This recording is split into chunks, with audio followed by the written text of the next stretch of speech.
الرجیم بسم اللہ الرحمن الرحیم فقد قال اللہ تبارک و تعالی فی القرآن المجید والفرقان الحمید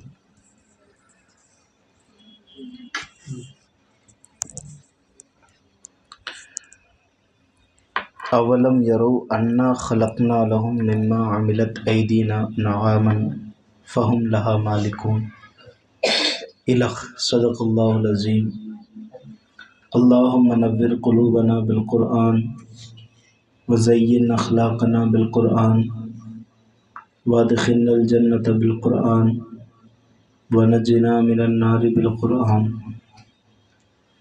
تمام تعریف و توصیف اس اللہ جل مجدہ الکریم کی ذات ببرکات کو جو خالق کائنات بھی ہے،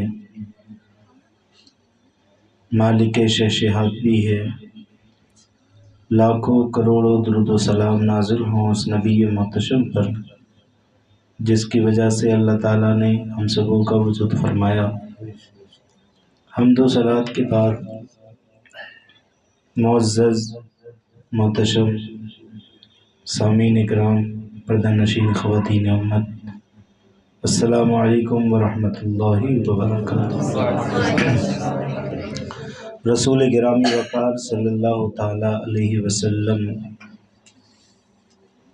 آخری نبی اس دنیا میں تشریف لائے، اور یہ آپ ہی کی خاصیت ہے کہ ہر نبی ایک خاص قوم کے لیے تشریف لایا۔ حضرت آدم علیہ السلام کو بھیجا گیا ایک خاص قوم کے لیے جو اس وقت آپ ہی کی اولادوں میں سے تھی، اور حضرت نوح، حضرت زکریا، عیسیٰ، موسیٰ، ابراہیم، اسماعیل، ہر نبی کو ایک خاص قوم کے لیے بھیجا۔ آج سمجھ سکتے ہیں اس طرح جیسے کوئی نبی کسی صوبے کا نبی بنا کر بھیجا گیا، کوئی کسی ضلع کا نبی بنا کر بھیجا گیا۔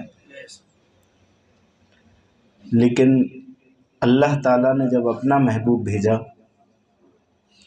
تو اللہ رب العزت نے فرمایا یہ ہمارا محبوب پوری دنیا کے لیے رسول بنا کر بھیجا، پوری دنیا کے لیے۔ اور یہ خاصہ صرف نبی علیہ الصلوۃ والسلام کو، ہمارے پیارے آقا کو حاصل ہوا ہے، کسی کو بھی نہیں ہوا۔ اسی لیے کہنے والوں نے کہا حسن یوسف دم عیسیٰ ید بیضا داری۔ یوسف کا حسن تھا اور عیسیٰ کا دم تھا کہ وہ دم کرتے تھے، مردہ زندہ ہو جاتا تھا۔ اور حضرت موسیٰ علیہ الصلوۃ والسلام کو اللہ رب العزت نے یہ معجزہ دیا تھا کہ آپ اپنے بغل میں ہاتھ رکھتے تھے تو وہ چاند و سورج سے زیادہ روشن ہو جاتا تھا۔ شاعر نے کہا حسن یوسف دم عیسیٰ ید بیضا داری، آچ خوبہ ہما دارن تو تنہا داری۔ ان کے اندر خوبیاں ہیں، الگ الگ ہیں، سب ملا کر کے جو خوبیاں بنتی ہیں وہ محمد عربی کی ذات میں بنا کرتی ہیں۔ اس پیارے آقا علیہ الصلوۃ والسلام کی شان یہ ہے کہ اس میں آدم علیہ الصلوۃ والسلام کی نبوت کی جھلک بھی ہے، حضرت نوح علیہ الصلوۃ والسلام کی نبوت کی جھلک بھی ہے، حضرت ابراہیم علیہ الصلوۃ والسلام کے رسالت کی چمک بھی ہے، حضرت موسیٰ و عیسیٰ علیہم السلام کی نبوت و رسالت کی چمک بھی ہے۔ گویا کہ 1,24,000 کم و بیش جو انبیاء اکرام رسولان نظام اللہ نے عطا فرمائے، وہ تمام خوبیاں جو انہیں الگ الگ عطا فرمائیں ذات محمد صلی اللہ علیہ وسلم میں یکجا جمع کر دی گئیں۔ اتنی فضیلت والے، اتنے کرم والے، اتنے مہربان رسول ہمیں اور آپ کو عطا ہوئے۔ پھر اس کے بعد چونکہ وعدہ خدا بندی کے مطابق ہر شخص کو موت کا مزہ چکھنا ہے اور عالم ظہور سے عالم باطن کا معاملہ طے کرنا ہے، تو پھر وعدہ خدا بندی کے مطابق وہ سورج جس نے پوری دنیا کو روشنی دی، وہ ماہتاب رسالت، شمع بزم ہدایت، نوشہ بزم جنت نے آنے واحد کے لیے وصال فرمایا، آنے واحد کے لیے۔ انبیاء میں آخری رسول تھے، بتا دیا تھا کہ میرے بعد کوئی نبی نہیں آئے گا، تو اس وقت بڑی بے چینی کا عالم تھا اصحاب کے اندر کہ ارے اب کیا ہوگا۔ بے چینی کا اندازہ اس طرح لگائیے کہ عمر رضی اللہ تعالیٰ عنہ جو بڑے ذہین و فطین بھی تھے، اپنے قبیلے کے سردار بھی تھے، بڑے بہادر اور عقلمند سمجھے جاتے تھے، ان کی حالت یہ ہو گئی تھی کہ تلوار ننگی لے کر کے گھوم رہے تھے اور لوگوں سے کہہ رہے تھے جس نے بھی یہ کہہ دیا کہ محمد عربی صلی اللہ علیہ وسلم کا وصال ہو گیا، ابھی گردن کاٹ دوں گا اس کی۔ اس قدر لوگ بے تحاشا رو رہے تھے، گڑ گڑا رہے تھے، اور ایک عجیب کیفیت تھی۔ سوچئے تو صحیح کہ جسے دیکھ کر کے لوگ اپنی صبح کو رنگین کرتے ہوں، شام کو مہکاتے ہوں، وہ پھول ان کے درمیان سے رخصت ہو گیا تو کس قدر انہیں تکلیف ہو رہی ہوگی۔ لیکن ایک شخص اٹھا، اس نے تسکین بنائی اور کہا دیکھو جو محمد کو خدا مانتا تھا وہ روتا رہے، لیکن جو محمد کو نبی مانتا تھا وہ جان لے کہ ہر نبی کو موت آئے گی، ہر نبی کا انتقال ہوگا۔ تو جب اس شخصیت نے دلاسا دیا تو ہر شخص کو پھر سکون مل گیا۔ عمر کہتے ہیں کہ میں اگر صدیق کی بات نہ سنتا تو ہو سکتا ہے کہ کوئی میں ایسا قدم اٹھا دیتا کہ ناحق کسی کا قتل ہو جاتا، لیکن جب صدیق نے وہ خطبہ ارشاد فرمایا ہے تو پھر میرا دل ٹھنڈا ہو گیا ہے۔ اب ضرورت یہ تھی کہ ارے اب کیا ہوگا، اب قیامت تک دین تو یہی رہنا ہے، کوئی نیا نبی نہیں آئے گا، کوئی نئی شریعت نہیں آئے گی، یہی رہنا ہے۔ تو کون ہوگا ہمارا آئیڈیل، کون ہوگا ہمارا رہنما، کون ہوگا جو لمحہ لمحہ کی خبریں ہمیں دے گا، کون ہوگا جو ہمیں ہر راستے پر گرنے سے بچائے گا، کون ہوگا جو ہماری گائیڈنگ کرے گا۔ تو اللہ کے رسول صلی اللہ علیہ وسلم حیات شریف ہی میں بتا کے چلے گئے تھے کہ میں تمہارے درمیان دو چیزیں چھوڑ کر جا رہا ہوں، یہ ہیں تمہارے مقتدیٰ، یہ ہیں تمہارے رہنما، یہ ہے تمہارے لیڈر، یہ ہے تمہارے جو ہے راہ دکھانے والے، ان کو پکڑے رہنا، قیامت تک تم کبھی گمراہ نہیں ہوگے۔ اس لیے کہ جو چیزیں میں چھوڑ کر جا رہا ہوں ان چیزوں کے اندر سب کچھ موجود ہے۔ ان میں سے پہلی چیز فرمایا قرآن مجید، میں تمہارے درمیان قرآن چھوڑ کر جا رہا ہوں، رب کی کتاب چھوڑ کے جا رہا ہوں۔ زمانے بدلیں گے، لوگ بدلیں گے، کردار بدلیں گے، کلچر بدلے گا، طریقہ بدلے گا، ڈھنگ بدلے گا، لیکن ہر ڈھنگ، ہر طریقے، ہر کردار کی رہنمائی کے لیے قرآن وہی موجود رہے گا جو میرے سینے پر نازل ہوا ہے۔ زمانے بدلتے رہیں گے لیکن ہر زمانے کی رہنمائی کے لیے ہمارا قرآن موجود ہے۔ اور فرما دیا رب نے تبیانا لکل شیء، ہر چیز کا بیان ہے، ہر چیز کا بیان ہے۔ ایسا سمندر ہے کہ جس میں جو جتنا غوطہ لگا لے، جتنا سیراب ہو لے، اسے اتنا ہی میسر آتا ہے، اتنا ہی ملتا رہتا ہے۔ کوئی بھی شخص کتنا بھی بڑا مفسر ہو، کتنا بھی بڑا محدث و محقق ہو، بڑا مفتی اعظم ہو، اس سے بھی اگر پوچھا جائے کیا قرآن کو سمجھ پائے ہو، تو کہا کہ ہم قرآن کو جس طرح قرآن کو سمجھنے کا حق ہے نہیں سمجھتے۔ بڑی بڑی ڈگریاں حاصل کرنے والے بھی نہیں، کیونکہ یہ وہ کتاب ہے جو قیامت تک رہنمائی کرے گی۔ پھر اب ظاہر ہے کہ یہ کتاب ہر کوئی پڑھ تو نہیں سکتا، اچھا چلو پڑھ سکتا ہے تو سمجھ تو نہیں سکتا، تو کب میں پھر بولنے والے لوگ بھی چھوڑ کر جا رہا ہوں۔ وہ ہے میری اہل بیت، وہ ہے میرے گھر والے، وہ ہیں میرے علماء، وہ ہیں میرے مفتیان اعظام، وہ ہیں میرے فقہا، ان کی باتیں سنتے رہنا، قرآن سے جڑے رہنا، راہ پر رہو گے، کبھی بھی بھٹکو گے نہیں۔ اللہ تعالیٰ کا فضل و کرم ہے کہ اس کی توفیق سے ہم اور آپ ہر جمعے اسی قرآن کو سننے کے لیے کہ جس کے بارے میں حضور نے وصیت فرمائی تھی کہ اسے پکڑے رہنا، الحمدللہ 1400 صدیاں گزرنے کے بعد ہم اس طریقے پر گامزن ہیں، اور آج ہم اپنے دل کی عطا گہرائیوں سے بقول محبت اور پیار ہم یہ کہہ سکتے ہیں کہ حضور آپ نے ہم سے کہا تھا کہ قرآن پکڑے رہنا، ہمیں 4.5 سالیں ہو گئیں تقریباً، یا 4 سالیں ہو گئیں، ہم نے قرآن کو چھوڑا نہیں ہے، ہم نے پکڑا ہے الحمدللہ۔ ہم قرآن کو سن رہے ہیں، اس کی باتوں پر عمل کر رہے ہیں، اور اس کے فرامین پر ہم عمل کرنے کی بھرپور کوششیں کر رہے ہیں۔ یہ بہت بڑی خوشی کی بات ہے۔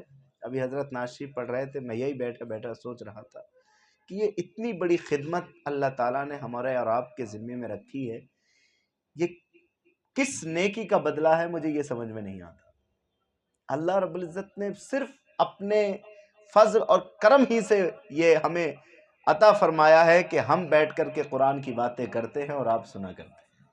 اللہ تعالیٰ اس سلسلے کو جاری رکھے۔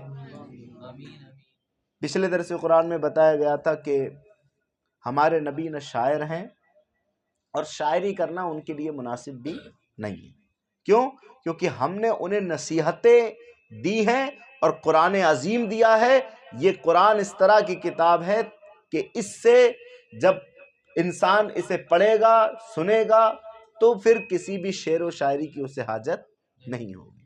لِيُنذِرَ مَنْ كَانَ حَيًّا وَيَحِقَّ الْقَوْلُ عَلَى الْقَوْمِ الْكَافِرِينَ۔ یہ قرآن ہم نے آپ پر اس لیے اتارا تاکہ آپ ان لوگوں کو اس سے ڈرائیں جو زندہ ہیں۔ زندہ سے مراد جن کے قلب روشن ہیں، جو صحیح بات ایکسیپٹ کرنے کی اہلیت رکھتے ہیں، صلاحیت رکھتے ہیں، جن کے دل مردہ نہیں ہوئے، جن کے دلوں پر زنگ نہیں چڑھی، آپ انہیں ڈرائیں تاکہ وہ ڈریں اور جہنم سے پناہ مانگے، تاکہ ان کے لیے جنت میں داخلہ آسان ہو سکے اور ممکن ہو سکے۔ وَيَحِقَّ الْقَوْلُ عَلَى الْقَوْمِ الْكَافِرِينَ، اور وہ لوگ جو کفر کرنے والے ہیں، انکار کرنے والے ہیں، ان کے لیے یہ قرآن حجت بن جائے، دلیل بن جائے۔ اللہ تعالیٰ نے ہر انداز میں اپنے بندوں کو سمجھا دیا، ہر طریقے سے بتا دیا، دیکھو یہ ہماری آیتیں ہیں، یہ ہماری نشانیاں ہیں، اس پر غور کرو، اس پر غور کرو، اس پر غور کرو، اور دیکھو جو تم کر رہے ہو وہ صحیح کر رہے ہو یا غلط کر رہے ہو، تمہارا دل فیصلہ کرے گا کہ تم غلط کر رہے ہو۔ قیامت کے دن تم یہ نہ کہہ سکو کہ ہمیں کوئی بتانے والا نہیں تھا، کوئی رہنمائی کرنے والا نہیں تھا، ہم نے سب کھول کر بیان کر دیا۔ محبوب آپ انہیں بیان کر دیں تاکہ قیامت میں یہ سوال نہ کر سکیں، گونگے ہو جائیں، بہرے ہو جائیں، بولنے کی قوت نہ رکھیں اور کوئی بھی سوال نہ قائم کر سکیں، ان کا جہنم میں داخلہ حقیقی ہو جائے، اس لیے آپ انہیں قرآن سنائیں۔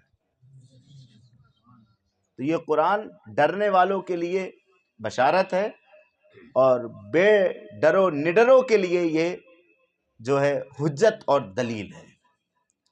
اب آگے کا درس قرآن سنیے۔ اللہ رب العزت ارشاد فرماتا ہے وہی کہ ہم نے قرآن جو دیا ہے محبوب آپ کو، یہ کتنا فصیح و بلیغ ہے، اس قدر معیار کا ہے کہ آپ کو شعر گوئی کی حاجت نہیں ہے، کیونکہ شعر اس لیے کہے جاتے ہیں تاکہ مابین الناس انسان مشہور ہو سکے، شعراء کو لوگ اہمیت دیتے ہیں۔ ہم نے آپ کو شعر گوئی اس لیے نہیں سکھائی کہ آپ کے پاس اہمیت والا قرآن ہے، اسے پڑھتے جائیں، آپ کا شہرہ ہوتا جائے گا اور آپ کی باتیں لوگ مانتے جائیں گے۔ شعر گوئی کی حاجت نہیں آپ کو۔ تو اسی فصاحت و بلاغت سے بھرپور کلام میں ایک اللہ نے مثال دی اور سمجھانے کی کوشش کی۔ کَأَوَلَمْ يَرَوْا أَنَّا خَلَقْنَا لَهُم مِّمَّا عَمِلَتْ أَيْدِينَا، کیا انہوں نے نہ دیکھا کہ ہم نے اپنے ہاتھ کے بنائے ہوئے چوپائے ان کے لیے پیدا کیے۔ جانور اپنے ہاتھ کے بنائے ہوئے، یہ تفسیر معرفت القرآن ہے، اس میں یہ بطور محاورہ بتایا گیا ہے، ورنہ اللہ رب العزت جسم و جسمانیت سے پاک ہے۔ تو کہا کیا انہوں نے نہیں دیکھا کہ ہم نے اپنے ہاتھوں کے بنائے ہوئے چوپائے ان کے لیے پیدا کیے، یعنی ان لوگوں کے لیے، ان انسانوں کے لیے ہم نے جانور پیدا کیے، اور فہم لہا مالکون، تھے ہمارے، بنائے ہم نے تھے، لیکن ہم نے مالک تم کو کیا، ہم نے مالک ان لوگوں کو بنایا۔ پیدا کرنے کے بعد ہماری پیدائش کی ہوئی چیز، ہماری مخلوق، ہم نے ان کو اس کا مالک بنایا۔ وَذَلَّلْنَاهَا لَهُمْ، اور ان مخلوقات کو، ان جانوروں کو، ان حشرات الارض کو، ان مواشیوں کو ہم نے ان کے لیے نرم کر دیا، یعنی ان کے تابع کر دیا۔ آج غور فرمائیے، ایک ایسا جانور ہے جو ہمارے مابین رہتا ہے، توجہ دینا، اور اس کی غذا بھی گوشت کھانا ہے، لیکن پھر بھی وہ کسی آدمی کو کھاتا نہیں، کتا۔ کیوں؟ اس لیے کہ اللہ رب العزت نے اس کے لیے حکم لگایا ہوا ہے کہ تجھے کسی آدمی کو کھانا نہیں ہے۔ ایک بلی ہمارے گھر میں رہتی ہے، اس کے دانت اس طرح کے ہوتے ہیں اور اس کی غذا بھی گوشت ہوتی ہے، لیکن وہ ہمیں کھاتی نہیں، اس لیے کہ رب نے فرمایا ہوا ہے اس کو کہ تجھے کھانا نہیں ہے۔ جانوروں کو ہمارے تابع کر دیا، ہمارے زیر تحت کر دیا۔ گھوڑا آج ہمیں اپنی پیٹھ پر بٹھال کر کے جہاں ہم چاہتے ہیں لے جاتا ہے۔ آج کسی بھی جانور کو ہم پکڑیں، اس کا گوشت کھائیں، وہ جانور ہم سے منع نہیں کرتا۔ ہر جانور کو ہم نے تمہارے تابع کیا، لیکن وہیں کتا تو نہیں کاٹتا، بلی تو نہیں کاٹتی، لیکن وہی شیر جب تمہارے سامنے آئے اور وہ تمہیں کاٹ کھانے کو دوڑے، یہ اس بات کی طرف اشارہ ہے کہ دانتوں کے بعد باوجود نہ کھائے یہ بھی ہمارے حکم سے ہوتا ہے، اور تمہیں جو جانور کھائیں یہ بھی ہمارے حکم سے ہوتا ہے۔ یہ نہ سوچنا کہ ہمارے ڈر سے کتا بلی ہمیں نہیں کھا رہے ہیں، تو یہ بتا بھی دیا کہ دیکھو شیر تمہیں کھائے گا، اس لیے کہ ہم نے بتانا ہے کہ جو کچھ بھی ہوتا ہے وہ ہمارے حکم سے ہوتا ہے، تاکہ یہ ظاہر ہو جائے، کہیں تم تکبر میں نہ پڑ جاؤ کہ دیکھو یہ ہمیں کھا سکتا ہے لیکن نہیں کھا رہا ہے، ہم سے ڈر رہا ہے۔ تو ایک مخلوق کو محفوظ رکھ کر آپ کو اس سے یہ بتا دیا کہ یہ اللہ کا حکم ہے، اور دوسرے مخلوق کو تم پر جو ہے مسلط کر کر یہ بتا دیا کہ اللہ ہی ہے جو حاکم ہے۔ تو کہا اللہ رب العزت نے فرمایا وَذَلَّلْنَاهَا لَهُمْ، اور انہیں ان کے لیے نرم کر دیا، ان کا مطیع و فرما بردار کر دیا۔ فَمِنْهَا رَكُوبُهُمْ، تو کسی پر وہ سوار ہوتے ہیں، سواری کرتے ہیں، گھوڑوں پر، کھچروں پر، گدھوں پر سوار ہوتے ہیں۔ وَمِنْهَا يَأْكُلُونَ، اور کچھ ایسے ہیں کہ جن کا گوشت کھاتے ہیں، گائے، بھینس، بکری، یہ سارے جانور ایسے ہیں کہ جن کا گوشت کھایا جاتا ہے۔ تو کچھ جانوروں کو ہمارا مطیع و فرما بردار کر دیا اس حیثیت سے کہ ہم ان پر سوار ہوں، جہاں من چاہے جائیں، اور کچھ جانوروں کو ہمارا مطیع و فرما بردار کر دیا رب نے اس حیثیت سے کہ ہم جب چاہیں ہمارا دل کرے ہم ان کو ذبح کریں، ان کا گوشت کھائیں۔ یہ کتنا بڑا کرم ہے رب تعالیٰ کا، کتنا بڑا احسان ہے۔ اور پھر یہیں تک محدود نہیں، ایک ایک نعمت اللہ تعالیٰ اپنی ذکر فرما رہا ہے، صرف ایک نعمت، اور اس پر غور کریے آپ۔ یہیں تک محدود نہیں کہ صرف ان جانوروں کو تمہارے لیے پیدا کر کے تمہارا مالک ہی نہیں بنایا، بس تمہارے لیے مسخر ہی نہیں کیا، بس تمہارے لیے سواریاں نہیں بنایا، بس تمہارے لیے کھانے کا سامان نہیں بنایا، بس بلکہ ان میں اور غور کرو وَلَهُمْ فِيهَا مَنَافِعُ، اس میں تمہارے لیے اور بھی بہت سے نفع کی چیزیں ہیں۔ اور وہ نفع کی چیزیں کیا ہیں؟ کہ ان کی کھالوں سے بھی تم فائدہ اٹھاتے ہو، ان کے بالوں سے بھی تم فائدہ اٹھاتے ہو، ان کے جناب والا ان کے خون سے بھی تم فائدہ اٹھاتے ہو۔ بالوں سے فائدہ اس طرح اٹھاتے ہو کہ بھیڑوں کے بال سے تم اون بنا کر کے ٹھنڈیوں کے لیے اپنے بچنے کا سامان کرتے ہو۔ ہاں، ان کی کھالوں سے اس طرح سے تم فائدہ اٹھاتے ہو کہ ان کی کھالیں اتار کر کے کبھی تم جوتا بناتے ہو، کبھی پاؤں کے موزے بناتے ہو، اور تم اپنے لیے بچاؤ کا سامان کیا کرتے ہو۔ ان کے خون سے اس طرح فائدہ اٹھاتے ہو کہ ان کے خونوں کے اندر ہم نے کچھ جانوروں کے خونوں کے اندر اس طرح کی خوشبو رکھی ہے کہ ان کو تم نکال کر کے ان کے خون سے خوشبو محسوس کیا کرتے ہو۔ اور ابھی یہاں تک بس نہیں ہے، وَمَشَارِبْ، بہت سے فائدے ہیں، غور کرتے رہو جانوروں میں کتنے فائدے حاصل کرتے ہیں ہم اور آپ۔ پھر وَمَشَارِبْ، پھر انہی جانوروں میں ہم نے دودھ رکھے جنہیں پی کر کے تم سیراب ہوا کرتے ہو، اور پھر وہی دودھ کبھی گھی کی شکل اختیار کرتا ہے۔ اللہ اللہ اللہ، اس کی نعمتیں دیکھیے، ایک نعمت پر تبصرہ ہو رہا ہے، بس ایک نعمت پر کا اسی دودھ سے کبھی گھی کی شکل بنتی ہے، کبھی دہی کی شکل بنتی ہے، کبھی کسی اور چیز کی شکل، کبھی مکھن کی شکل بنتی ہے، کبھی ربڑی کی شکل بنتی ہے، کہیں وہی مٹھائی کی صورت میں تبدیل ہو جاتی ہے۔ جناب والا ذرا غور کریں، رب کی ایک نعمت ہمیں اتنے فائدے ادا کرتی ہے، تو جو ہزارہا نعمتیں ہم اس کی استعمال کر رہے ہیں، افلا یشکرون، تو کیا تمہیں ان ہزارہا نعمتیں استعمال کرنے کے بعد شکر نہیں کرنا چاہیے؟ یہ رب فرما رہا ہے، افلا یشکرون۔ ایک نعمت دیکھیے، فائدے دیکھیے اس کے، کیا تمہیں شکر نہیں کرنا چاہیے؟ میں بار بار درس قرآن میں واقعہ سنا چکا ہوں آپ کو، پھر سے ذکر کرتا ہوں کہ وہ ایک شخص جس کا دانت سامنے کا ٹوٹا ہوا تھا، کسی مسئلے کی وجہ سے ٹوٹ گیا تھا، تو اس نے ایک ڈاکٹر اور ایک طبیب سے اس کی ملاقات ہوئی، اس نے وعدہ کیا کہ میں تیرا ایسا دانت لگاؤں گا کہ کسی کو پہچان بھی نہیں پڑے گی۔ کہا ٹھیک ہے، لگا، بھاری رقم لی اس نے، لیکن لگایا اس طرح کہ لوگ پہچان نہیں پاتے تھے کہ کون سا اوریجنل ہے کون سا نکلی ہے۔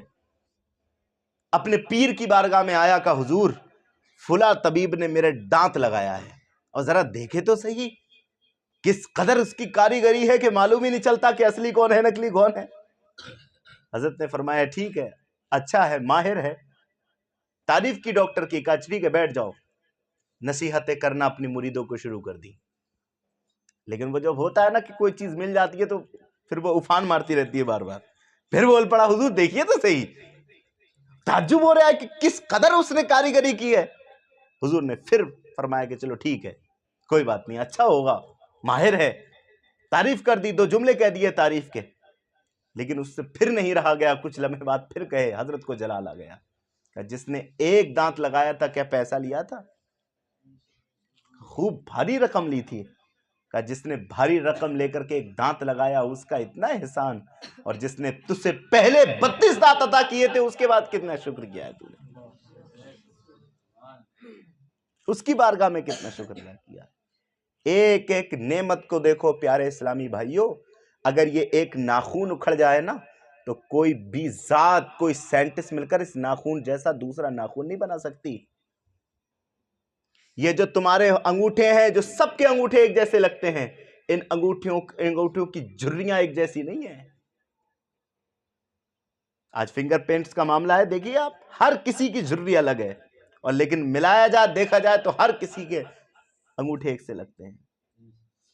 شیخ سعدی اپنی کتاب بوسطہ کے اندر لکھتے ہیں کہ ایک شخص نے شطرنج والے کی تعریف کرنا شروع کی۔ توجہ چاہوں آپ کی، شطرنج والے کی، کہا میرے شیخ دیکھیے شطرنج والے کو کتنا دماغ ہے کہ ایک چھوٹا سا پھٹا ہوتا ہے، اس پھٹے میں صرف چند چالیں ہوتی ہیں، لیکن ان چند چالوں کو اس نے اس قدر مرتب کیا ہے کہ جب بھی کھیلنے والا کھیلتا ہے نئی چال نکلتی ہے، نئی چال نکلتی ہے۔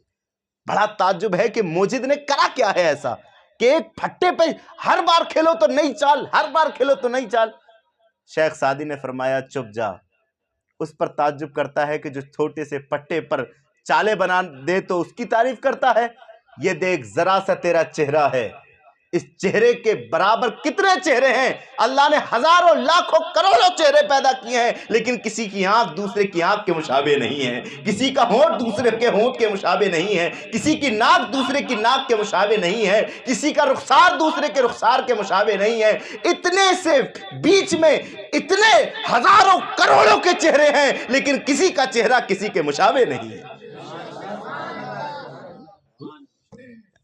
قدرت ہے، یہ اس کا کرم ہے۔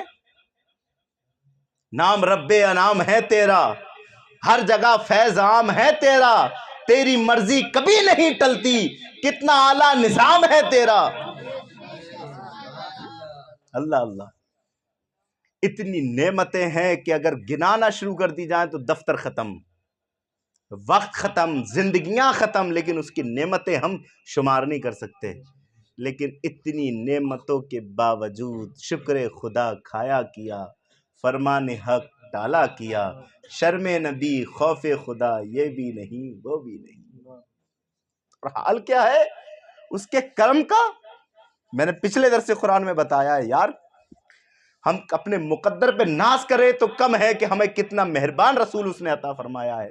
اس رسول ہاشمی کے صدقے اس کی رحمت کا حال یہ ہے کہ اگر بندے کی داڑھی سفید ہو جائے تو اللہ تعالیٰ اس سے حیا فرماتا ہے کہ اسے عذاب دے۔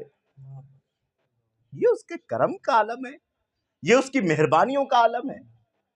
اللہ اللہ، قیامت کے دن لوگوں کے اعمال پوچھے جائیں گے اور اللہ رب العزت کے سامنے کچھ لوگوں کے ایسے عمل ہوں گے کہ جنہوں نے غیبت کی ہوگی لوگوں کی، تو اس غیبت کے سبب اس بندے کی نیکی اس شخص کو کہ جس کی غیبت کی گئی ہے ساری کی ساری دے دی جائیں گی، اس کے باوجود بھی غیبت کی ہوئی نیکیاں سے بات پوری نہیں ہوگی۔ ابھی ایسی کچھ غیبتیں رہ گئی ہوں گی کہ جس کی وجہ سے اس بندے کی جو ہے نیکیاں کم پڑ رہی ہوں گی، تو پھر اس کے گناہ اٹھا کر کے اس کے کھاتے میں ڈالے جائیں گے۔ اب کیا ہوگا؟ اس کے پاس بے سر و سامان رہ گیا، ساری نیکیاں جو نمازیں، عبادتیں، روزے، تلاوتیں جو بھی کی سب چلی گئیں دوسرے کے پاس۔ اب یہ بندہ بے سر و سامان ہے، محتاج ہے، مجبور ہے، لیکن ادھر سے اس شخص کا مطالبہ جاری ہے، مالک ابھی اس نے اور غیبت کی تھی، میں نے اپنی نیکیاں، میں نے اپنے گناہ دے دیے، اس کے باوجود بھی بھرپائی نہیں ہوتی، اس کے نیکیاں لے لیں، اس کے باوجود بھی بھرپائی نہیں ہوتی۔ آج عدل کا دن ہے، آج انصاف کا دن ہے، میں نے انصاف لینا ہے، ابھی میری غیبت کا معاملہ پورا نہیں ہوا ہے، مالک مجھے انصاف دلا دے، مالک مجھے انصاف دلا دے۔ بات اسی طرح ہو رہی ہوتی ہے۔ اللہ تعالیٰ ایک عظیم الشان محل لوگوں کے سامنے ظاہر کرتا ہے، لوگ دیکھتے ہیں، تمنا کرتے ہیں کہ کاش اس محل کے اندر ہمیں داخلہ میسر ہو جائے، کاش اس محل کے ہم جو ہے اس میں سکونت پذیر کر لیں، ہم اس کے مالک بن جائیں۔ ہر شخص کی یہ تمنا ہوتی ہے کہ ہم اس محل کے مالک بن جائیں، اس محل کے مالک بن جائیں۔ رب تعالیٰ ارشاد فرماتا ہے کوئی جو اس میں جانا چاہے گا، ہے کوئی جو اس کا مالک بننا چاہے گا، وہی بندہ کہ جس کا بھی حساب باقی تھا، جس کی غیبت کا معاملہ ابھی اٹکا ہوا تھا، نیکیاں ملنے کے باوجود بھی اٹکا ہوا تھا، گناہ پہنچنے کے باوجود بھی اٹکا ہوا تھا، وہ عرض کرے گا یا ربی میں جانا چاہتا ہوں، میں جانا چاہتا ہوں۔ اللہ رب العزت ارشاد فرمائے گا جانے کے لیے کچھ دینا پڑے گا۔ وہ کہے گا رب تعالیٰ میرے پاس کیا ہے جو میں دوں؟ ہاں تو ارشاد فرما میں کوشش کروں گا کہ جو کچھ بھی ہو۔ رب تعالیٰ ارشاد فرمائے گا، حدیث کا مفہوم عرض کر رہا ہوں، رب تعالیٰ ارشاد فرمائے گا تجھے دینا کچھ بھی نہیں ہے، بس اپنے بھائی کی غلطیوں کو معاف کر دے اور اس سے راضی ہو جا، جنت میں تو بھی داخل ہو جائے، اسے بھی داخل کر دے۔ کہاں ہیں ہم؟ کہاں ہیں ہم؟ اتنی قریبی کے باوجود بھی بھٹک گئے ہم، اس کے در سے پھر گئے ہم۔ کیا بہترین خطاب ہے اس کا، کیا بہترین خطاب ہے۔ کیا فرمایا؟ یا ایھا الانسان ما غرک بربک الکریم، اے انسان، اے بھٹکے ہوئے، اے راہ سے جدا، تجھے تیرے رب کے کرم سے کس نے بھٹکا دیا؟ ما غرک بربک الکریم، تیرے کریم رب سے تجھے کس نے پھیر دیا؟ کہا ارجع، آجا آجا، آج بھی جنتیں تیرے لیے تیار ہیں۔ ہاں، وقت سے پہلے اپنے رب کی بارگاہ میں توبہ کر لو، اسے راضی کر لو، اسے منا لو، ورنہ حالات اس طرح کے ہوں گے کہ جس طرح کافروں کے حالات ہوئے تھے۔ اتنی نعمتیں کھائیں، اتنا اس کو استعمال کیا، لیکن کیا کیا؟ وَاتَّخَذُوا مِن دُونِهِ آلِهَةً، اس کے علاوہ دوسروں کو معبود بنا لیا، اس کے علاوہ دوسروں کو معبود بنا۔ ہر سب کچھ اسی کا تھا، سب اسی نے دیا تھا، پیدائش اس کی تھی، مالک تمہیں کیا تھا، مخلوق اس کی تھی، تصرف تمہارا تھا، مخلوق اس کی تھی، تم اس پر سوار ہوئے، مخلوق اس کی تھی، تم نے اس کا دودھ پیا، تم نے اس سے فائدہ اٹھایا، اس کے باوجود بھی کیا کیا؟ وَاتَّخَذُوا مِن دُونِهِ آلِهَةً، اس کو چھوڑ کر دوسروں کو معبود بنایا۔ یہ ہے غداری، یہ ہے غداری، اس کو چھوڑ کر دوسروں کو معبود بنایا۔ کیوں؟ لعلہم ینصرون، اس امید پر کہ یہ معبودان باطلہ ہماری مدد کریں گے، یہ ہماری ہیلپ کریں گے، اس امید پر یہ ہماری مدد کریں گے۔ تو اللہ رب العزت نے بتا دیا لا یستطیعون نصرہم، اس گمان میں نہ رہنا کہ یہ تمہاری مدد کریں گے، ایک تمہاری کوئی بھی مدد نہیں کر سکتے۔ لا یستطیعون نصرہم، کیوں؟ ان کی حالت کیا ہے؟ وَهُمْ لَهُمْ جُنْدٌ مُحْضَرُونَ، ان کی حالت یہ ہے کہ تم جس کی پوجا اور پرستش کرتے ہو اس کی خود ہی تم حفاظت بھی کرتے ہو۔ جو خود اپنی حفاظت نہ کر سکے، اپنی کان پر بیٹھی ہوئی، ناک پر بیٹھی ہوئی مکھی نہ ہٹا سکے، ان کو مارنے کے لیے، اس کے چاہنے والوں کو، ماننے والوں کو، ان کی پجاریوں کو مارنے کے لیے کوئی قوم آئے تو خبر نہ دے سکے کہ وہ مارنے کے لیے آ رہے ہیں، تم اس کی حفاظت کرو، اپنی حفاظت بھی نہ کر سکیں، ایسے معبودوں پر تم یہ امید لگائے بیٹھے ہو کہ قیامت کے دن تمہاری سفارش کریں گے، تمہاری مدد کریں گے؟ ہرگز نہیں کریں گے۔ یاد رکھ لو، مدد اگر ہوگی تو اللہ رب العزت کی جانب سے ہوگی، جو اللہ والا ہوگا اس کی جانب سے ہوگی، محبوب کائنات کی جانب سے ہوگی، سرور دو جہاں کی جانب سے ہوگی، اور جو سرور دو جہاں صلی اللہ علیہ وسلم کے دین پر عمل کرتے ہوئے زندگی گزارے گا اس کی جانب سے ہوگی۔ ورنہ یہ معبود، یہ پتھر، یہ تمہاری مدد نہ کر سکیں گے۔ ان کا حالات تو یہ ہوگا کہ ان کو جمع کر کر کے، تمہارے ساتھ میں انہیں جمع کر کر کے جہنم میں بھیجا جائے گا۔ اس تعلق سے میں ایک حدیث سناتا ہوں آپ کو۔ حدیث میں آیا ہے، ترمذی کی حدیث ہے، کہ نبی اکرم صلی اللہ علیہ وسلم نے فرمایا قیامت کے روز اللہ تعالیٰ قوموں کو کھلے میدان میں جمع کرے گا، کھلے میدان میں، پھر اللہ رب العالمین ان کی طرف جھانکے گا جیسا کہ اس کی شان کے لائق ہے، اور فرمائے گا خبردار ہر انسان اس کے پیچھے چلے جس کی وہ عبادت کیا کرتا تھا، ہر انسان اس کے پیچھے چلے، اور اشارہ ہوگا جہنم کی جانب، ہر انسان اس کے پیچھے چلے جس کی عبادت کرتا تھا اور جائے جہنم۔ تو پھر حالات اس طرح کے ہوں گے کہ صلیب کی پوجا کرنے والے یعنی عیسائی، صلیب کی مثالی صورت انہیں دے دی جائے گی، اس کے پیچھے پیچھے چلیں گے۔ تصاویر کی پوجا کرنے والے، تصاویر کی مثالی صورت دے دی جائے گی، اس کے پیچھے پیچھے چلیں گے۔ آگ کی پرستش کرنے والے، آگ کی مثالی صورت دے دی جائے گی، اس کے پیچھے چلیں گے۔ جن کی پوجا کرنے والے، جن کی مثالی صورت دے دی جائے گی، اس کے پیچھے پیچھے چلیں گے۔ صرف مسلمان باقی رہے گا جو کسی کے پیچھے نہیں چلے گا۔ اللہ کا حکم ہوگا اب تم جنت آ جاؤ، اب تم جنت آ جاؤ۔ اس تعلق سے ایک اور حدیث پاک میں آپ کے گوش گزار کرتا ہوں۔ یہ تفسیر مظہری کے میں ایک حدیث ہے جو میں آپ کے گوش گزار کرنا چاہتا ہوں۔ حضرت قاضی ثناء اللہ پانی پتی نے امام بہقی کے حوالے سے ایک حدیث جو حضرت ابو درداء سے روایت ہے، کہتے ہیں کہ رسول اللہ صلی اللہ علیہ وسلم نے ارشاد فرمایا کہ اللہ تعالیٰ فرماتا ہے میرا اور جن و انس کا معاملہ ایک عجیب و غریب صورت میں ہے۔ وہ کیا؟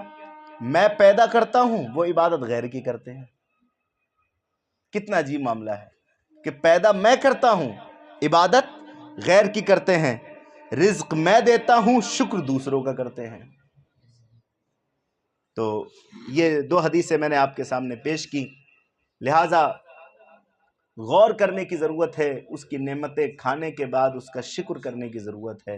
اور پھر دیکھیے وعدہ کتنا بڑا ہے، مطلب گھاٹا کسی صورت نہیں ہے مسلمان کا۔